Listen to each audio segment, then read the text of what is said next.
Hi, welcome back. I'm Bella Sims, and I'm working on a Sims 4 Mermaid bedroom set. For a bit of background, back in January of 2017, as a gift for reaching my milestone of 1,000 followers on my Tumblr page, I put together a mermaid-themed bedroom set. It included the feature piece of a clamshell bed, which very soon after release, though I can't remember when, a patch for the game meant that the mattress broke and could no longer be placed. Was this a simple thing to fix? Yes. But at the point, I was falling out of making custom content, and I never got around to it. Since I've been back making custom content in the past year, I have improved so much that rather than just fix it, I wanted to completely remake it from scratch. The bed itself was shown in a previous video, so I'm not including that here, but I'm remaking everything else, including the Octopus Chandelier, nautical bookshelf, mermaid dresser, seashell curtain, mermaid candle, mermaid wallpaper, mermaid rugs, and a dream catcher. The only thing that I didn't include in the remake was the shell jewelry dish because I just really didn't want to make it, and I've also included some extra bits and pieces, including a kelp mirror, jellyfish string lights, and a mermaid snow globe. I've sped the footage up a lot, and generally any more tends to be quite dizzy and disorientating because of the movement around a 3D space. Even so, a lot of hours of work has gone into the entire set, so it's still a longer video and I didn't really want to split it up into multiple parts. I'll try and talk and explain as much as I can, and if you have any questions, feel free to ask. As of now, the set is currently in early access for my Patreon supporters and will become available for free download on the 8th of March. At the moment, you can probably tell I'm working on the Octopus Chandelier, and this was the second most exciting thing in the set for me, and I was very keen to remake it. As with everything else in the set, I have the skills to add a lot more detail in both the model and the texture. I pay a lot more attention to whatever reference images I'm using, which I will include wherever possible in the top right of the screen so you can see what vision I was going for. Just in general, I'm also thinking about how it would exist in the real world to make it more realistic. That, as well as just my style, has evolved in general and in a way that it fits in with the Maxis Match style. I'm pretty sure that for every item I do a quick side-by-side comparison for the new versus the old, so you can see at the end just how drastic the differences are between 5 years. As usual, my method in terms of texturing is to block out the color for each piece, add in rough details, smooth it out and refine, and then export it to Photoshop to refine it a bit more as needed, add a bleed around the edge of the texture, and create all the other color swatches that I want. Because the bed was already done, I made all of the colors match the bed as well.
Next up is the curtain, and I was still pretty excited to remake this too.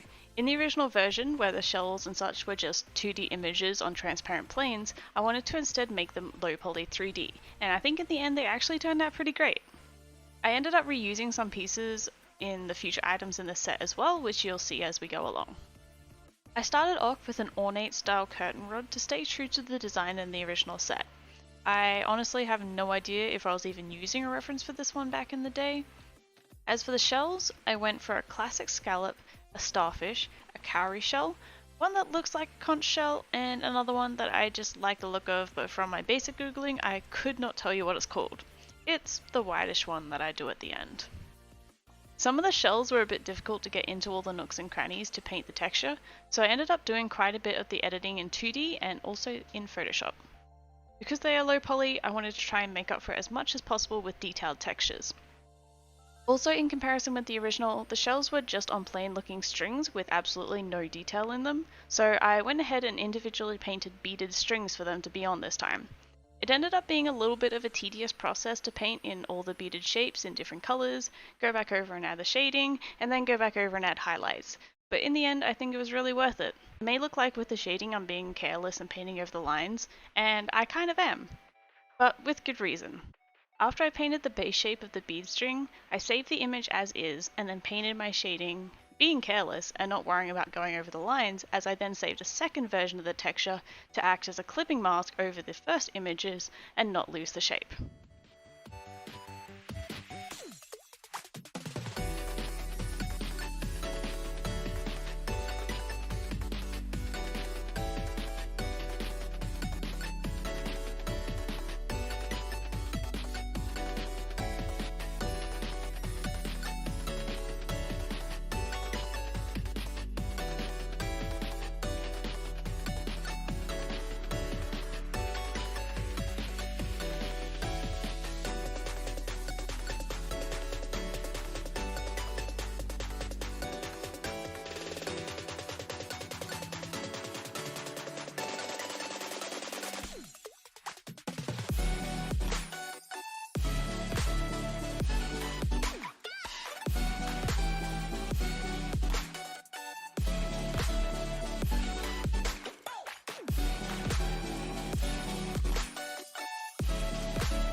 And now we're onto the bookshelf.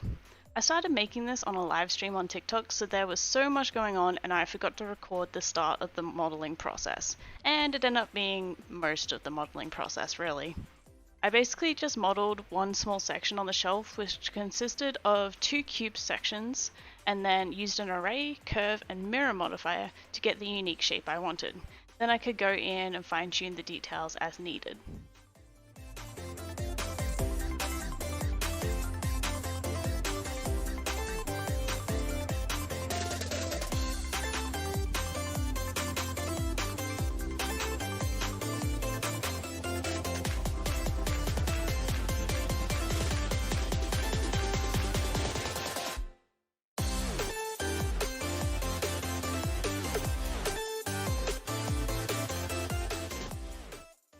I was a bit hesitant to start this piece, especially for the texturing part.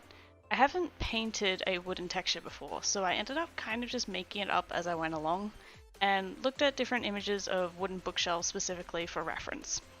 I started out with an overall base color, some basic shading for the shelf as a whole. I also made a mesh for the books and added them in as reference so that, as I worked, I could add in shading for them as well. I went in with some finer details like where the joins of all the wooden pieces would be and where they connected, and for the largest pieces of wood I split them into separate planks of wood. This is where I was really just winging it, adding in shading and highlights for each of the beams, then adding in splits and knots in each of the planks for detail. I eventually fell into a rhythm and I had my own technique down pat, so copying this to the rest of the piece was pretty easy. I try not to let my recordings get too long and usually stop and restart after about an hour-ish. Even so, one of the files got corrupted, which included the last part of texturing the bookshelf. So really I lost most of the footage of the bookshelf in general. But oh well. The books were actually super fun to paint. They don't really have any meaning behind them, I just made up some fun covers then put Simlish lettering on them. One of them says read me and I'm pretty sure another one says a book.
Moving on to the rugs, because I had a super cool idea for them.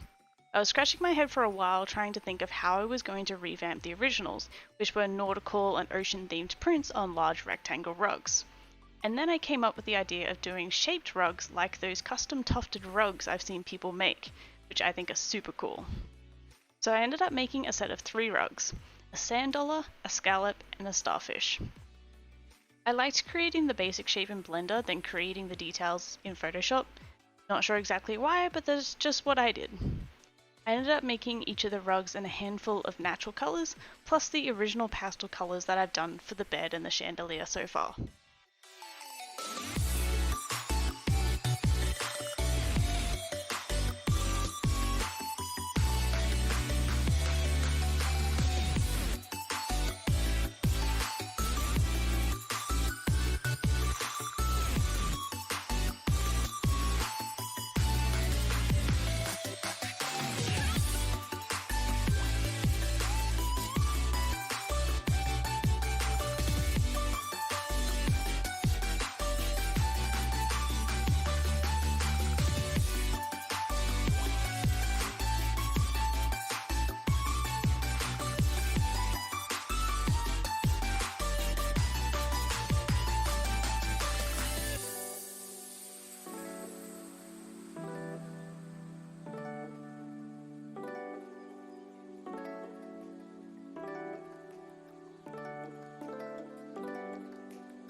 And now we're on to the candle.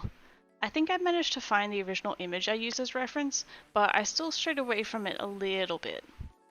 I don't even know if it was the original picture since the candle in the original set was pretty, just overall quite terrible.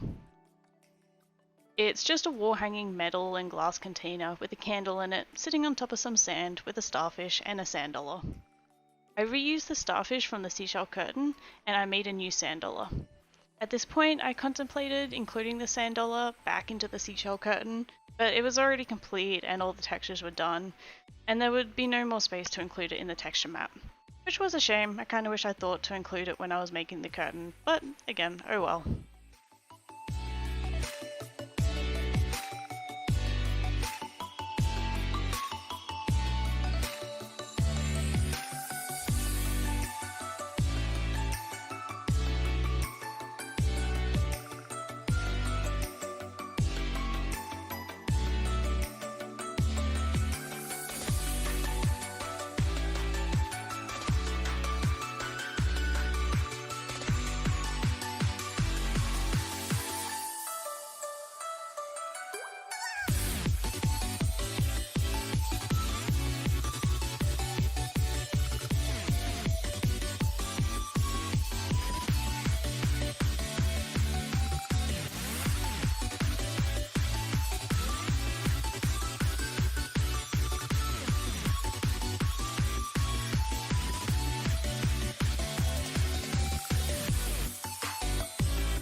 The wallpaper ended up being quite a time-consuming project, more than I thought it was going to be, and I honestly cut most of it out because it's just the same thing over and over and over, saving and saving and saving.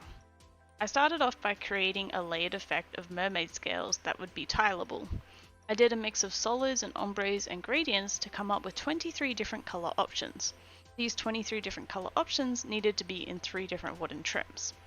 Well, they didn't need to, but EA usually has 3 wood color options with their wallpapers, so I did that too.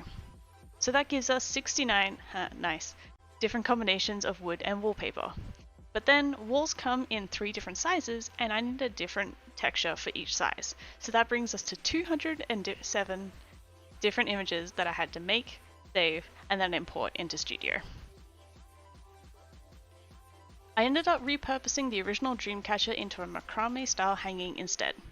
How I achieved that was by layering different groups of planes, which would be different pieces of macrame forming this one large piece. And then I also repurposed some shells from the earlier shell curtain to tie it into the rest of the set as well.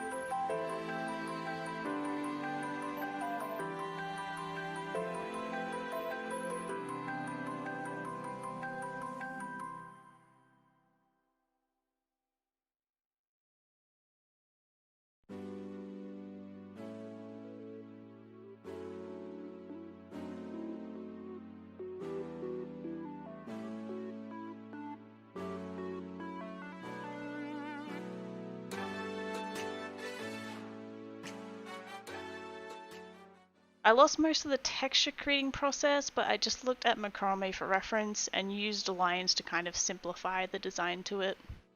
I then took it into Photoshop to add in a second layer because I felt it was a bit too sparse, and then painted the driftwood stick. As an added touch, wherever the texture of the macrame met the driftwood, I made it look like it was tied around it at that point. It does cover up some of my hard work, but I think it was worth it in the end.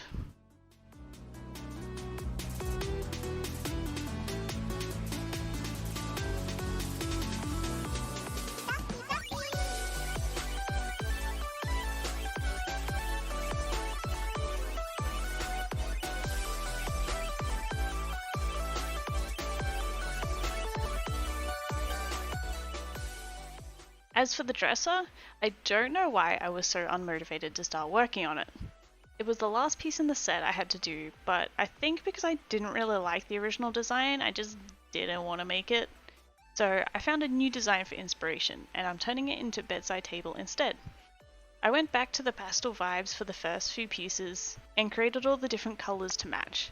Again, I repurposed a shell and a starfish to be on the front of the drawers, but this time as detailing on painted wood rather than as the starfish and a shell. I made sure to add in a bunch of slots to the top of the dresser and the shelf underneath. Basically, each item in the game has pre-configured slots in which you are able to place items, classed as large, medium, or small items. Kitchen counters, dining tables, bedside tables, shelves, they all have these slots built in. And EA isn't very generous with their slots, so that's why you can't fine-tune your placement of items on surfaces in the game. I wanted to try help out as much as possible by fitting in as many slots as I could side by side of each of the small, medium, and large slots.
And now that the last item for the set is complete, I'm on to making some extra things. I've had a lot of great suggestions while I've been making this over on TikTok for some additional items that I can add in. The first one I really wanted to try was a kelp mirror. I had in my mind my vision of what I wanted it to be, so I sketched it out myself and then traced it to get exactly what I wanted. Because the front is a mirror, obviously, I didn't need to worry about texturing it, and only textured the sides to be a silver mirror-ish kind of finish. Putting it in the game, however, I thought I did something wrong. Cue an hour or two of troubleshooting and researching, only to find out that the problem wasn't me, Recently, I had to upgrade my old graphics card and I got the new 6000 AMD series. The Sims has issues in rendering mirrors. I found a band-aid fix for it luckily, but it's still sad I wasted so much time on it, thinking that I did something wrong. The next item I added in was some Jellyfish string lights. I absolutely love using array and curve modifiers, there's just something so satisfying to it. I just make one section, including just one jellyfish, unwrap it and all that fun stuff, and then I can duplicate it along the line with an array, and then put the whole array on a curve that I want the lights to follow. I put the cube in for reference so that I could make the curve span across exactly one tile, and then it would be neatly tileable in-game.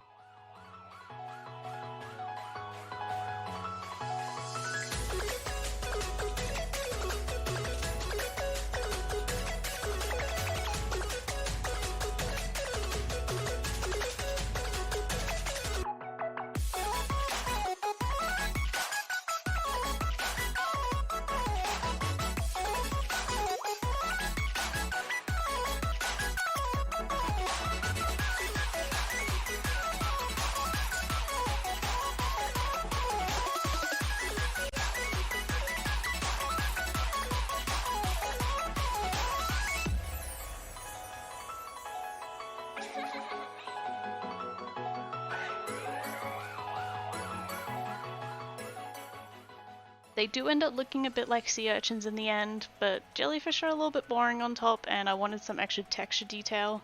I don't think it detracts from it personally, and I bet some of you wouldn't have even known that the top was inspired by sea urchins if I didn't say anything. That, and I loosely followed a reference image that they also had a similar pattern.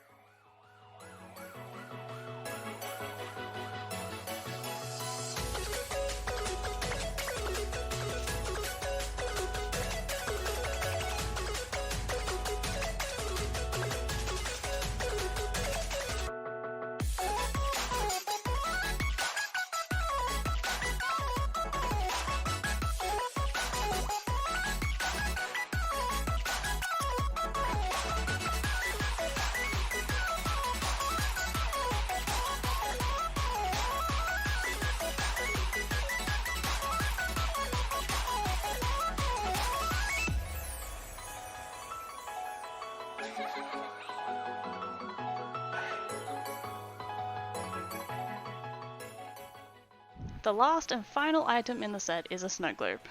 One of my patrons reached out and sent me an image of a mermaid snow globe and asked if it was something that I can recreate. I like the idea of a challenge and I find it fun to create something really low poly like that. I think I got it pretty accurate in the end. It just so happened to be a super hot day where I live, and while I was working on this, and I had to keep stopping and starting because I was just melting while I was sitting at my desk.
I took some creative liberties when it came to the colouring. I made the base colour like it was in the reference image, but when it came to recoloring, I changed the hue of the tail, the bra, the fish, and the snow globe base.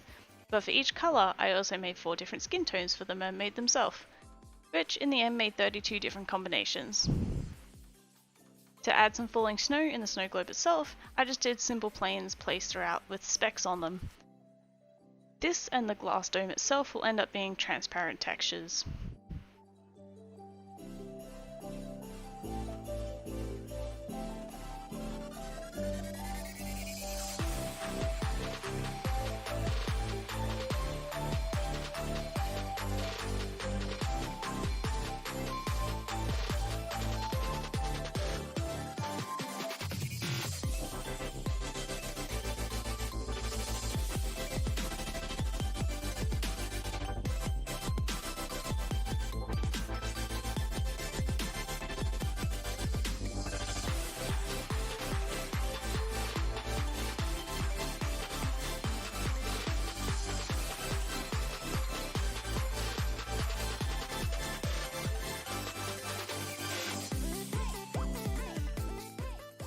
While I'm close to finishing up the time lapse, I'll take a moment to say a few things. While I got a little bit unmotivated throughout the process and towards the end I was a little bit over it and I just wanted it to be done, I think that's because I just wanted it to be finished so I could see it all put together and release it already. I've got the old one set up how I did it 5 years ago, minus the mattress because it's bugged, but you can't say that there isn't 100 times more improvement in there, and I'm actually proud of how far I've come and how it looks in the end. I put it up for download yesterday, so if you're a Patreon supporter, you can go grab it now, otherwise it will be out of early access and available for free in 2 weeks. I'll have a link down below, but thank you for watching!